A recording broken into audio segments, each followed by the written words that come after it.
നമസ്കാരം. ഭാരത് ലൈവിലേക്ക് സ്വാഗതം. ഇന്നലെ തിരുവനന്തപുരത്തെ സംബന്ധിച്ചിടത്തോളം വളരെ പുണ്യമായ ഒരു ദിനമായിരുന്നു. തിരുവനന്തപുരം മാത്രമല്ല, കേരളം ഒട്ടാകെ ആഘോഷിച്ച ദിനം കൂടിയായിരുന്നു. കാസർഗോഡ് മുതൽ തിരുവനന്തപുരം വരെയുള്ള എല്ലാവരും ഭക്തിയുടെ ആ ഒരു പുണ്യം നുകർന്ന് ആറ്റുകാൽ ക്ഷേത്രത്തിലേക്ക് എത്തി. തിരുവനന്തപുരത്ത് ആറ്റുകാൽ ക്ഷേത്രത്തിലേക്ക് എത്തി അവിടെ പൊങ്കാല അർപ്പിക്കുന്ന കാഴ്ചയാണ് നമ്മൾ കണ്ടത്. എല്ലാ പ്രാവശ്യവും ആറ്റുകാൽ പൊങ്കാല ഇങ്ങനെ ഭക്തി പരസ്പരം തന്നെ കൊണ്ടാടുകയാണ്. എന്നാൽ ഇപ്പോൾ ആറ്റുകാൽ പൊങ്കാലയുമായി ബന്ധപ്പെട്ട് ചില വിവാദങ്ങൾ ഉയരുന്നു എന്നതാണ് വാസ്തവം. ആറ്റുകാൽ പൊങ്കാല ഇട്ടതിനെ ചൊല്ലിയുള്ള വിവാദമാണ് ഇപ്പോൾ സോഷ്യൽ മീഡിയയിൽ കനക്കുന്നത്. ആറ്റുകാൽ പൊങ്കാല ഇടാൻ ഒരു IAS ഉദ്യോഗസ്ഥ തയ്യാറായി. അതും തിരുവനന്തപുരത്തുകാരി തന്നെയായ അവർ ഒരു പൊങ്കാല ഇട്ടു. ആ കളക്ടർ ആരാണെന്നല്ലേ, പഴയ കളക്ടറായിരുന്നു നമ്മുടെ ദിവ്യ എസ് അയ്യർ തന്നെ. ദിവ്യ എസ് അയ്യർ ശബരിനാഥ് MLA ഭാര്യയുമാണ്. ദിവ്യ ഒരു പൊങ്കാല ഇട്ടതിനെ വലിയ രീതിയിൽ അതിനെ എതിർത്തുകൊണ്ട് രംഗത്ത് വരികയാണ് ഇസ്ലാമിസ്റ്റുകൾ. ദിവ്യ എസ് അയ്യർ ആ പൊങ്കാലയുടെ പടം ഫേസ്ബുക്കിൽ ഇട്ടതാണ് ഇവറ്റകളെ ചൊടിപ്പിച്ചത്. ഇന്നലെ നമുക്കറിയാം, മാധ്യമപ്രവർത്തകരെല്ലാം ദിവ്യയുടെ അടുത്തേക്ക് പോവുകയും ചില ചോദ്യങ്ങൾ ചോദിക്കുകയും ഒക്കെ ചെയ്തിരുന്നു. വർഷങ്ങളായി ദിവ്യ എസ് അയ്യർ പൊങ്കാല ഇടുന്ന ആളാണ്. അപ്പോ തീർച്ചയായിട്ടും ഹിന്ദുവിന്റെ മതവിശ്വാസങ്ങളെ അല്ലെങ്കിൽ ആചാരങ്ങളെ അനുഷ്ഠിക്കാൻ ആരാണ് തടസ്സമായി നിൽക്കുന്നത്? യഥാർത്ഥത്തിൽ ഇസ്ലാമിസ്റ്റുകളെ പറയുന്നതിനുമപ്പുറം കേരളത്തിലെ ഇടതുപക്ഷത്തെ പറയണമെന്നാണ് എന്റെ അനുഭവത്തിൽ നിന്ന് എനിക്ക് മനസ്സിലാവുന്നത്. അല്ലെങ്കിൽ കഴിഞ്ഞ കുറെ കാലങ്ങളായി നമ്മൾ കാണുന്നതിൽ നിന്ന് നമുക്ക് മനസ്സിലാകുന്നത്, ഇവിടുത്തെ CPM-കാർ, അതായത് ഇടതുകാർ ഉണ്ടാക്കിയ, ഇടതുപക്ഷം ഉണ്ടാക്കിയ ഒരു നറേറ്റീവ് ഉണ്ട്. അത് ഹിന്ദുവിനെതിരാണ്. ഹിന്ദു ഏതെങ്കിലും ആചാരങ്ങൾക്ക് അനുസൃതമായി പെരുമാറിയാൽ, ഏതെങ്കിലും ആചാരാനുഷ്ഠാനങ്ങൾക്ക് വേണ്ടി നിലകൊണ്ടാൽ ഒക്കെ തന്നെ വലിയ പ്രശ്നമാണ് ഇടതുപക്ഷക്കാർക്ക്. അതായത് ഹിന്ദു ഏകീകരിക്കപ്പെട്ടു പോകുമോ എന്ന സംശയം ഇടതുപക്ഷത്തിന് വല്ലാതെയുണ്ട്. ഹിന്ദു ഏകീകരിക്കപ്പെട്ടാൽ ഇടതുപക്ഷത്തെ സംബന്ധിച്ചിടത്തോളം ഒരടി മുന്നോട്ട് പോകാൻ കഴിയില്ല. അത് വളരെ കൃത്യമായി അറിയുന്നത് കൊണ്ട് തന്നെയാണ് ഹിന്ദു ആചാരങ്ങളെയും വിശ്വാസങ്ങളെയും എപ്പോഴും വെല്ലുവിളിക്കുന്ന കൂട്ടത്തിൽ ഇടതുപക്ഷക്കാരുണ്ട് എന്ന വാസ്തവം നമ്മൾ തിരിച്ചറിയേണ്ടത്. അതിന്റെ ഒരു ഭാഗഭാക്കാവുക മാത്രമാണ് സത്യം പറഞ്ഞാൽ ഇസ്ലാമിസ്റ്റുകൾ. നമുക്കറിയാം, ഭാരതത്തിലുണ്ടായിരുന്നവരും കേരളത്തിലുണ്ടായിരുന്നവരും ഭൂരിഭാഗവും ഹിന്ദുവാണ് എന്ന് നമുക്ക് ആരോടും പറഞ്ഞ് അറിയിക്കേണ്ട കാര്യമില്ല.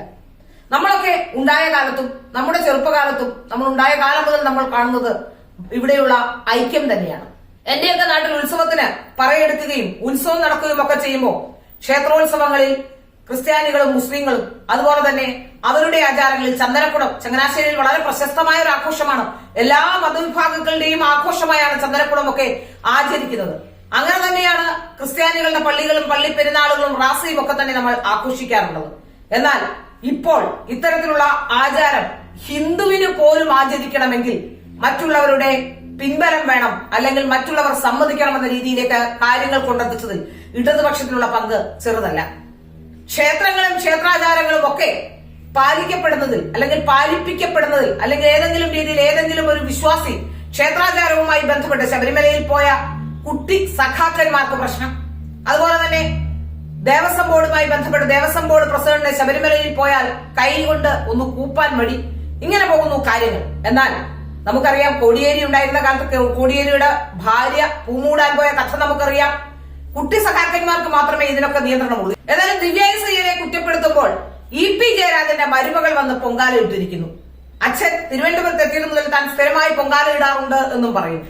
ഏതായാലും കുട്ടി സഖാക്കന്മാർക്ക് മാത്രമാണ്, അല്ലെങ്കിൽ മറ്റുള്ള മതവിഭാഗങ്ങൾക്ക്, അല്ലെങ്കിൽ ഹിന്ദുക്കൾക്ക്, അല്ലെങ്കിൽ കോൺഗ്രസുകാർക്ക്, BJP-ക്കാർക്കൊക്കെ മാത്രമാണ്. സിനിമാക്കാരുടെ അവസ്ഥയും മറ്റൊന്നല്ല. സിനിമാക്കാർ അമ്പലത്തിൽ പോയാൽ പ്രശ്നമാണ്, സിനിമാക്കാർ ആചാരങ്ങൾ പാലിച്ചാൽ പ്രശ്നമാണ്. അപ്പോ സാംസ്കാരിക രംഗത്ത് ആരെങ്കിലും ഇത്തരത്തിൽ ആചാരങ്ങൾ പാലിച്ചാൽ പ്രശ്നമാണ്. ഇങ്ങനെ പോകുന്നു ഈ നീണ്ട നിര. ഏതായാലും ദിവ്യ എസ് അയ്യർ പൊങ്കാല ഇട്ടതിനെ അവരുടെ വിശ്വാസം മാത്രമാണ്. അവർ പറഞ്ഞില്ല മറ്റൊരു മതവിശ്വാസത്തെയും എതിർക്കുന്ന ഒരാളാണ് ദിവ്യ എസ് അയ്യർ എന്ന അഭിപ്രായം എനിക്കില്ല. ദിവ്യ എസ് അയ്യർ പല സ്ഥലങ്ങളിലും പള്ളിയിലും ഒക്കെ പോകാറുള്ള ആളാണെന്നാണ് ഞാൻ മനസ്സിലാക്കിയിട്ടുള്ളത്. ദിവ്യ എസ് അയ്യർ ഒരു പൊങ്കാല ഇട്ടതിന് ഇത്രമാത്രം അസഹിഷ്ണുതയോടെ എന്തിനാണ് ഇവിടുത്തെ ഇസ്ലാമിസ്റ്റുകൾ കാണുന്നത് എന്ന ചോദ്യം പ്രസക്തമാവുകയാണ്. ഇതിന് കാരണം ഇസ്ലാമിസ്റ്റുകളല്ല, ഞാൻ ഇപ്പോഴും പറയുന്നു, ഇവരെയെല്ലാം തമ്മിൽ തല്ലിക്കാൻ നടക്കുന്ന ചില രാഷ്ട്രീയക്കാരാണ് ഇതിന്റെയൊക്കെ പിന്നിൽ പ്രവർത്തിക്കുന്നതെന്ന് പറയാതിരിക്കാൻ കഴിയില്ല. പൂഞ്ഞാർ പള്ളിയിൽ നമ്മൾ കണ്ടതാണ്. പൂഞ്ഞാർ പള്ളിയിൽ ആരാധന നടത്താൻ പോലും സ്വാതന്ത്ര്യമില്ലാത്ത രീതിയിൽ അവിടേക്ക് കടന്നു കയറി അവിടെ അച്ഛനെ അടക്കം ഉപദ്രവിച്ചപ്പോഴും അവർക്ക് വേണ്ടി ഒരു കേസെടുക്കാനോ അതൊരു വാർത്തയാക്കാനോ പോലും മാധ്യമങ്ങൾക്ക് പോലും താല്പര്യമില്ലാത്ത അവസ്ഥയാണുള്ളത്. ഇങ്ങനെയുള്ള ഇവിടെ എങ്ങനെയാണ് ഇവിടുത്തെ ഭൂരിപക്ഷ വിഭാഗം ഇനി മുന്നോട്ട് പോവുക? യഥാർത്ഥത്തിൽ ഭൂരിപക്ഷക്കാരെ ഇല്ലാതാക്കാനും അവരെ പലായനം ചെയ്യിപ്പിക്കാനുമുള്ള ശ്രമമാണോ ഇടതുപക്ഷവും ഇസ്ലാമിസ്റ്റുകളും ചേർന്ന് നടത്തുന്നതെന്ന സംശയം ഇപ്പോൾ ഉണ്ടാകുന്നുണ്ട്. ഏതായാലും ദിവ്യ എസ് അയ്യരെ ആരൊക്കെ ആക്രമിക്കാൻ ശ്രമിച്ചാലും അവർ അവരുടെ വിശ്വാസവുമായി മുന്നോട്ട് പോകുമെന്ന് തന്നെയാണ് നമുക്ക് മനസ്സിലാക്കാൻ സാധിക്കുന്നത്. കാരണം വിശ്വാസം ഓരോരുത്തരുടെയും മൗലികാവകാശം കൂടിയാണ്, അവരുടെ വ്യക്തിപരമായ അവകാശമാണ്, അവരുടെ ഒരു വ്യക്തിയുടെ മൗലികാവകാശങ്ങളിൽ പെടുന്ന ഒന്ന് തന്നെയാണ്. മൗലികാവകാശം എന്ന് പറയുന്നത് നിങ്ങൾ പറയുന്ന ഭരണഘടനയിലെ ഫണ്ടമെന്റൽ റൈറ്റ് എന്നത് നിങ്ങൾ ഉദ്ദേശിക്കേണ്ട ഒരു വ്യക്തി, ആ വ്യക്തിക്ക് വിശ്വസിക്കാനും വിശ്വസിക്കാതിരിക്കാനുമുള്ള അവകാശമുണ്ട്. അതുകൊണ്ട് ദിവ്യ എസ് അയ്യരെ ഇത്തരത്തിൽ ആക്രമിക്കുന്നതിന്റെ പിന്നിൽ ദിവ്യ എസ് അയ്യർ പേടിച്ചോടുമെന്ന ഭയമോ അല്ലെങ്കിൽ രാഷ്ട്രീയ താല്പര്യങ്ങളോ ഒക്കെ ആവാം. കാരണം തെരഞ്ഞെടുപ്പ് എടുക്കുകയല്ലേ, എല്ലാം രാഷ്ട്രീയ താല്പര്യം തന്നെ, രാഷ്ട്രീയ നാടകം തന്നെയാണ്.